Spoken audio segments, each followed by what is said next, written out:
김택시 북브리핑. 책 읽는 방법이 바뀌면 인생이 바뀐다. 저자 백금산. 이 책은 아주 얇습니다. 가볍죠? 대략 페이지 수가 200페이지 정도.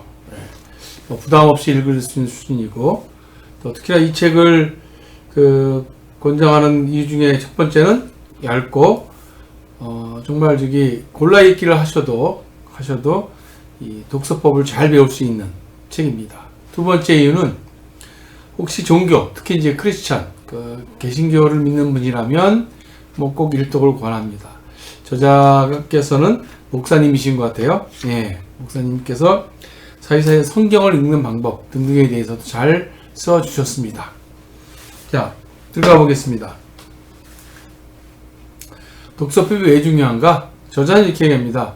물고기가 아닌, 물고기를 잡는 방법을 가르쳐 주는 거다. 즉, 평생 혼자서 공부할 수 있는, 성경이든 어떤 거든 혼자서 공부할 수 있는 그러한 능력을 키워주는 방법이 독서법이라고 합니다. 독서의 목적은 크게 즐거움을 위한 독서, 인격 성숙을 위한 독서, 정보를 얻기 위한 독서입니다. 일반적으로 실용적인 독서는 대부분 정보를 얻기 위한 독서겠죠. 자, 성경을 읽는다든지 불경을 읽는다든지 이런 것들은 대개 이제 인격 성숙을 위한 것들이고요. 독서법의 기본기 철저히 마스터하라. 그래서 도입, 초급 단계, 중급 단계, 고급 단계로 저자는 독서법을 나누어 봤습니다. 도입 단계에서는 특히 독서법을 제대로 하려면 독서법의 명저를 읽어라고 강조하고요. 모티머 애들러의 독서법을 상당히 강조하고 그 독서법을 잘 요약해서 이 책에 실어놨습니다. 또한 저자는 독서는 기술이다. 기술이다. 따라서 기술을 배우고 연마해야 된다라고 강조합니다. 자, 독서법의 첫 단계 보겠습니다. 첫 단계. 초급 단계죠? 초급 단계 독서법. 크게 보면 골라 읽기와 대충 읽기가 있습니다. 책 전체를 다 읽지 않고 책의 한 부분만을 선택적으로 골라 읽어서, 골라 읽기입니다. 개관 독서법 또는 골라 읽기 이렇게 합니다. 순서는 속표지나 서문. 자, 보시겠습니다. 속표지. 그렇죠? 즉, 속표지. 서문이 있는 경우는 서문. 목차. 그리고 이 책은 없지만 어떤 책들은 이제 뒤에 색인이 있는 경우가 있습니다. 색인. 그리고 이제 책 겉표지. 왜 책의 겉표지부터 보라고 안 하냐면요.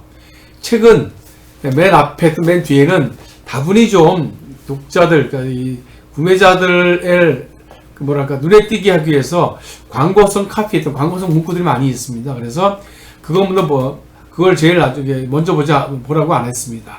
자, 그 다음 서론, 결론 등을 보라. 이렇게 주의할 거는 꼼꼼하게 읽는 게 아니고요. 듬성듬성 골라 읽기 하는 겁니다.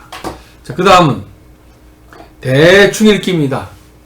처음부터 한 페이지 모든 내용을 다 이해하고 넘어가려면 시간이 너무 많이 걸리죠. 그래서 대충 뜨문 마치 이런 거 같습니다. 숲과 나무와 숲 중에 어느 걸 먼저 봐야 됩니까?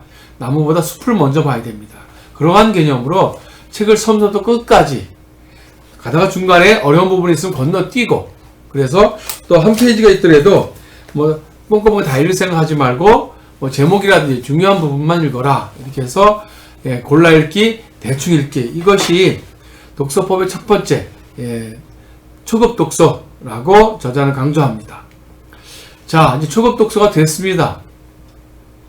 제가 그래서 이 책을 초급 독서를 다 했어요.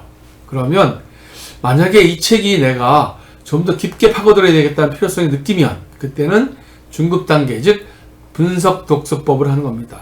첫 번째, 이 분석 독서법은 크게 3단계인데 1단계 책의 주제와 구조, 2단계 주제를 내 말로 풀어 쓰는, 그 다음에 3단계 이해한 내용을 찬성, 반대하는 것입니다.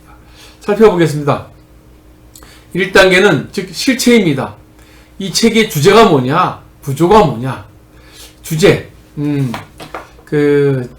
책 읽는 방법은 바꾸면 인생이 바뀐다 그러는데, 여하튼 독서법의 기본기를 철저히 해라. 이게 아마 이 책의 핵심이 아닐까 싶습니다. 그리고 그 독서를 통해서 특히나 인격 성숙, 신앙적 성숙을 되게 강조하셨어요. 정보를 획득한 독서는 당연한 거고, 인격 성숙, 신앙적 성숙을 강조하셨습니다. 자, 2단계 해석입니다. 해석 무슨 얘기냐면요, 이 책에 있는 핵심을, 주제를 내 언어로, 나의 말로 풀어 쓰거나 또는 예를 들 수 있어야 되는 겁니다. 자, 그 다음 세 번째는 비평입니다. 찬성, 반대. 어떻습니까? 이 책을 읽고 제가 찬성, 그러면 내가 이대로 해야겠다. 반대, 그러면 버려야겠죠. 찬성 또는 반대. 여러분도 마찬가지입니다. 제가 이 책을 북 브리핑 해드리는데 이 동영상을 보고 찬성, 즉 맞다 라고 하시면 이 책을 사서 보시거나, 또는 이 유튜브의 방송대로 여러분께서는 공부를 하실 거고, 또는 이 책을 사서 보실 겁니다. 반대한다면 유튜브 동영상을 끝까지 보지도 않고 아마 중간에 스톱을 하겠죠. 이처럼 책 분석 독서법에서는 이 책을, 내용을 찬성, 반대를 표현해야 됩니다. 자, 초급 끝났고 중급 끝났고 고급 단계입니다. 이때는 분석 독서는 어떻습니까? 책 한 권을 깊게 내 거로 만드는 그러한 이제 분석 독서법입니다. 이번에는 고급 독서법은 두루두루 넓게.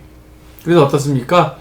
어떤 주제에 대해서, 만약에 제가 책이라는 주제 또는 독서법이라는 주제를 가지고 공부를 하겠다면 독서법에 관계된 책을 쭉 모아놓고 두루두루.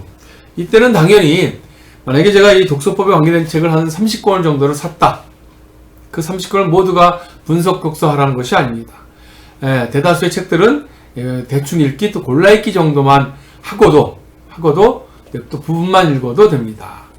자, 이렇게 이제 두루두루 읽는 거. 그래서 초급 독서, 중급 독서, 고급 독서, 즉 종합 독서법이 모티머 애들러는 독서법의 최고봉이다 라고 강조합니다. 주의할 점은 어떤 책을 골라서 초급 독서 끝내고 또 바로 중급하고, 즉 분석 독서하고 또 바로 종합 독서 이렇게 하지 않으셔도 좋습니다. 초급 독서를 하고 어느 정도 텀이 있어도 됩니다. 또 모든 책을 다 초급, 중급, 고급 연달아 하지 않으셔도 됩니다. 그래서 초급 독서 또는 독서의 앞단계에 있는 골라 읽기, 대충 읽기만 하셔도 좋습니다. 왜냐하면 이 책이 나한테 맞을 수도 있고 맞지 않을 수도 있고 그렇거든요. 그래서 초급 독서, 중급 독서, 고급 독서를 이제 살펴보았습니다. 저자는 평생 인격 성숙, 이 성숙을 위한, 인격을 위한 독서를 강조했는데 이렇게 크게 세 가지를 얘기합니다. 한 권의 책을 마스터해라. 그래서 한 권의 책을 마스터하려면 첫 번째 초급 독서는 당연한 거고요. 그 다음에 분석 독서, 그리고 이 책을 반복해서, 세 번째는 이 책을 암송. 여러분들 어떻습니까? 우리가 성경책 같은 경우는 암송할 수 있을 때까지 공부하셔야죠. 이렇게 한 권의 책을 마스터해라. 두 번째는 한 사람의 스스로를 마스터해라. 예를 들어서 만약에 여러분께서 만약에 해군에 가서 장교가 되고 싶다면 이순신이라든지 이런 분을 배우기 위해서 마스터하는 것도 좋은 방법 중에 하나일 것 같습니다. 독서법에 정통하겠다. 그럼 어떻습니까? 모티머 애들러의 책을 모두 공부해서 그를 마스터하는 것도 하나의 방법인 것 같습니다. 세 번째는 독서의 균형. 예를 들어서 이제 그 종교가 있으신 분들, 크리스찬이라고 해서 맨날 성경책만 읽지 말라고 합니다. 성경책도 어느 정도 읽고 그 외의 책도 좀 읽고, 이렇게 균형인 독서를 해야 인격 성숙을 위한 인격 성숙에 도움이 된다 합니다. 자, 전문 지식을 얻기 위한 독서법 어떻게 하면 될까? 크게 두 가지 얘기하셨습니다. 저자는 전문가 그리고 지도자. 전문가가 되려면 깊이 있게, 즉 한 주제에 대해서 책을 많이 읽어라고 합니다. 예를 들어서 어떠한 주제, 어떤 주제에 대해서 최소한 10권 정도의 책을 본다면, 그럼 예를 들어서 어떻습니까? 내가 좀 이 독서법에 대해서 전문적으로 하고 싶어. 그러면 독서법에 관계된 책 한 10권 정도를 읽는다면 독서법은 이런 거다. 일단 스스로 깨우칠 수 있고요. 또 타인에게 독서법은 이런 겁니다. 라고 가르쳐 줄 수 있는 그런 능력이 생길 것 같습니다. 이렇게 주제별로 10권 정도의 책을 읽을 것을 권장하고 이게 전문가입니다. 자, 그럼 지도자는요? 지도자는 두루두루, 넓게. 그래서 먼저 숲을 보고 나무를 봐야 되는 것처럼 그렇게 읽으라고 권장을 합니다. 장표가 좀 틀렸네요. 다시. 자, 전문가가 되려면 저자는 한 주제에 대해서 한 10권 정도의 책을 보라고 한답니다. 제가 만약에 독서법에 관계된 정통한 전문가가 되고 싶다면 독서법 관계된 책을 한 10권 정도를 사서 독서하면 됩니다. 그러면 저는 당연히 독서에 대해서 정통하게 될 것이고요. 또 그 정도가 되면 이 독서법에 대해서 타인에게 가르칠 수 있는 정도의 수준이 될 것입니다. 자, 그럼 구체적으로 어떻게 하면 좋을까요? 한 분야의 책을 많이 읽으려면 우선 다독의 일반 원칙은 첫 번째, 숲과 나무 중에 숲을 먼저 봐야 됩니다. 그 다음 전문서를 많이 읽을 때 처음엔 입문서, 개요 이런 거 그런 책을 읽고, 두 번째는 그 책에 관계된 연구사, 연구 이력 이런 것들을 읽어보고, 세 번째는 관련 주제에 대한 전문서적을 읽어라 이렇게 합니다. 자, 그 다음 지도자가 되려면 어떻게 하면 좋을까요? 좀 폭넓은 독서를 하라고 합니다. 어느 한 분야에 대해 깊게 하는 것보다도 지도자는 두루두루 알아야 된다 합니다. 자, 그러면 좀 많은 책을 읽기 위해서는 어떻게 해야 될까요? 많이 읽으려면 아무래도 좀 빨리 읽어야 되겠죠? 저자는 크게 세 가지를 얘기합니다.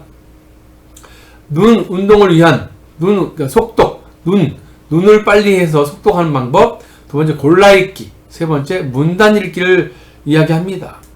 자, 두 번째 골라 읽기를 위한 속도법을 먼저 얘기할게요. 책의 20%만 읽어도 정보의 80%만 얻을 수 있다면 어떻습니까? 시간이 훨씬 절약되겠죠? 어떻게 읽어야 될까요? 마치 지도 보듯이 해야 됩니다. 여러분 지도 볼 때 어떻게 합니까? 지도의 모든 부분을 다 보십니까? 아니죠? 자기의 필요한 부분만 볼 겁니다. 예를 들어 지하철 노선도도 출발점 어디, 도착점 어디, 그러니까 사이에 어디서 환승해야 되는구나. 내가 필요한 부분만 봅니다. 이렇게 많은 책을 읽기 위해서는 이렇게 골라 읽기가 필요합니다. 또한 대부분의 책들이 보게 되면 책을 꼭 순서대로 읽지 않아도 됩니다. 단 예외적으로 우리가 즐거움을 위해서 읽는 책들, 예를 들어서 소설책 같은 경우는 순서대로 읽어야 되지만 일반적인 실용 도서들은 꼭 순서대로 읽지 않으셔도 좋습니다. 네. 자, 다음으로는 저자는 문단 읽기, 문단 또는 단락 읽기로 빨리 읽어라 이렇게 얘기합니다. 단락의 첫 문장 또는 마지막 문장만 읽어 한다는 것입니다. 왜냐하면 대부분은 어떤 단락에서 첫 문장 또는 마지막 문장에 열쇠가 핵심이 있기 때문이라고 얘기합니다. 자, 그러면 실제 화면에 보이는 내용은 저자의 책에 있는 내용을 발췌해 봤습니다. 여러분께서는 화면을 보시면서 한번 읽어보시기 바랍니다. 자, 이렇게 단락 단위로 책을 읽어도 책의 내용과 정보를 알 수 있습니다. 왜냐하면 쭉 읽어서, 그죠? 쭉 읽어서 마지막까지 다 읽다면 총 9줄인데 이걸 다 읽기 위한 시간과, 다음 페이지를 한번 보시겠습니다. 여러분, 제가 빨간 줄 쳐준 이 부분만 읽어보십시오. 단락 단위로 책을 읽어도 책의 내용과 정보를 알 수가, 그 다음 따라서 한 단락의 첫 문장만 연결해서 읽어가면 금방 한 권의 책을 읽을 수 있고 그 책의 중요한 내용은 다 읽는 셈까지만 읽어도 좋습니다. 즉, 이 중간은 건너뛰어도 좋다는 얘기예요. 톡독을 위해서는. 자, 보겠습니다. 그러면 뭐 보겠습니다. 단락 단위로 책을 읽어도 책의 내용과 정보를 알 수, 한 단락의 첫 문장만 연결해서 읽어가면 금방 책을 한 권 읽을 수 있고 그 책의 중요한 내용은 다 읽는 셈. 어떻습니까? 이렇게 한 글자 한 글자 다 읽는 방식과 문단 단위 또는 단락 읽기, 문단 읽기 또는 단락 읽기를 하는 것이 책을 훨씬 더 빨리 읽을 수 있습니다. 아니요, 저기 책이면 글자 글자를 다 읽어야 되지 않나요? 네, 그것은 초급 독서가 아니고 중급 독서, 즉 분석 독서 하실 때 그렇게 하셔야 됩니다. 분석 독서 할 때는 빼먹지 말고 꼼꼼하게 다 읽으셔야 됩니다. 그래서 항상 초급 독서 먼저 하시고, 초급 독서 하시고, 그 다음 분석 독서 하시고, 필요하면 종합 독서를 하시는 이러한 단계로 책을 읽어 가신다면 여러분들은 훨씬 더 책을 편하게 또 많이 맛있게 읽을 수 있습니다.